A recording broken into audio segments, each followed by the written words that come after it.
कौन बनेगा super chef.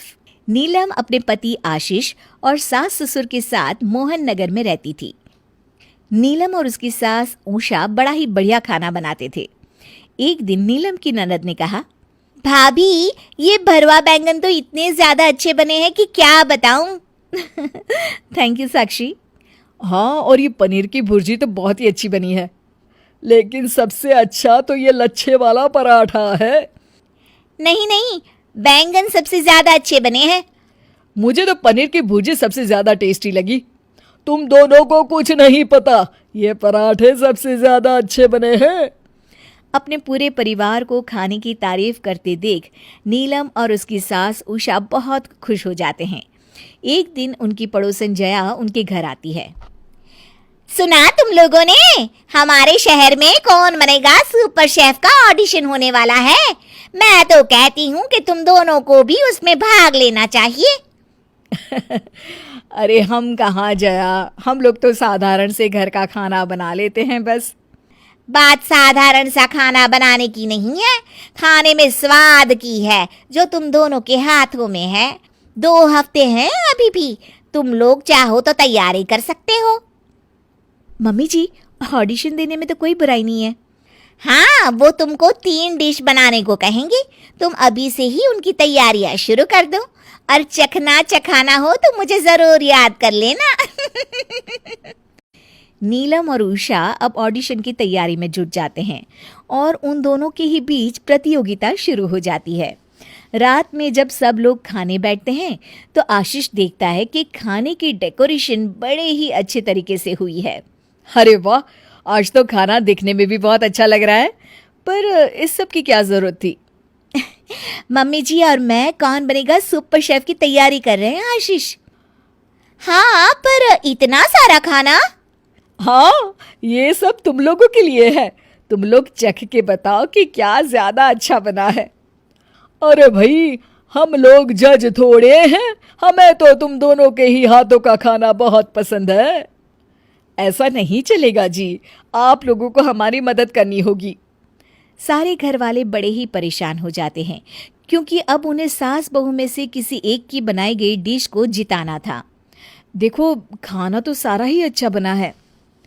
अब जलेबी की तरह ना बात मत घुमाइए, सीधा सीधा बताइए किसका खाना ज्यादा स्वादिष्ट था। मुझे तुम्हारा बनाया हुआ गाजर का हलवा ज्यादा पसंद आया, और माँ के हाथ की मशरूम की सब्जी। मुझे तो उषा के हाथ की भिंडी की सब्जी अच्छी लगी है। लेकिन मुझे तो भाभी के खाने की प्रेजेंटेशन ज्यादा अच्छी लगी। हाँ, ये सुनकर नीलम तो खुश हो जाती है, पर उसकी सास उषा उससे जलने लगती है। अगले दिन फिर नाश्ता करने सब बैठते हैं और नीलम और उषा अच्छे अच्छे पकवान बनाकर ले आते हैं। आज मैंने बनाई है पाव भाजी की सब्जी, और मैंने बनाए हैं ब्रेड रोल्स। सब लोग इतना तला हुआ खाना देखकर चौंक जाते हैं। अरे, आप लोगों ने कल ही तो इतना हैवी खाना बनाया था, सुबह तो कुछ हल्का फुल्का बना लेते ना। नहीं नहीं जी, हमारी प्रैक्टिस चल रही है, इसलिए जो बना है वही खाओ और बताओ कि कैसा बना है। मुझे तो कोई प्रॉब्लम नहीं है, इतना टेस्टी खाना जो रोज खाने को मिल रहा है। अब रोज की यही कहानी थी। नीलम और उषा कुछ न कुछ बनाती ही रहती थी और सबको खिलाती ही रहती थी। अरे मुझे नहीं खाना नीलम, कल मम्मी ने भी यही बनाया था, तुम प्लीज आज खिचड़ी बना दो ना थोड़ी सी। नहीं जी, पहले आप बताइए ये मूंग की दाल का हलवा मम्मी जी के हलवे से ज्यादा अच्छा बना है या नहीं। नीलम की सास उषा ये सुन लेती है। अरे वाह बहू वाह, तू तो ऑडिशन के चक्कर में अपनी सास से ही मुकाबला करने लगी है। और नहीं तो क्या मम्मी जी, आपके भी चेहरे की जलन देखी है मैंने, जब मेरे खाने की तारीफ हो रही होती है। मुकाबला तो आप भी कर रही हैं ना। अरे देख बहू, तुझे ये सब सिखाया तो मैंने ही ना, वरना तुझे कौन सा कुछ आता था। इसलिए मैं तो कहूंगी कि तू ऑडिशन देने भी मत जा, मैं ही जाऊंगी ऑडिशन देने को। ना जी ना, मैं भी जाऊंगी, क्योंकि आपसे ज्यादा अच्छा खाना अब मैं बना लेती हूँ।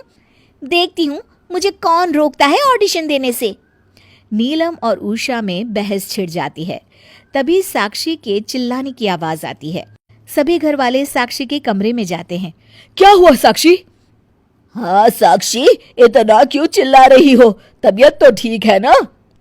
पता नहीं पापा, कल रात से पेट में इतना दर्द हो रहा है, क्या बताऊं। उल्टी भी हो गई 2-3 बार। साक्षी की हालत देखकर आशीष डॉक्टर को फोन करता है। आपने कुछ बाहर का खाया था क्या? अरे बाहर का तो नहीं, पर 1 हफ्ते से तीनों टाइम बाहर जैसा ही खाना खा रही हूँ मैं। क्या मतलब?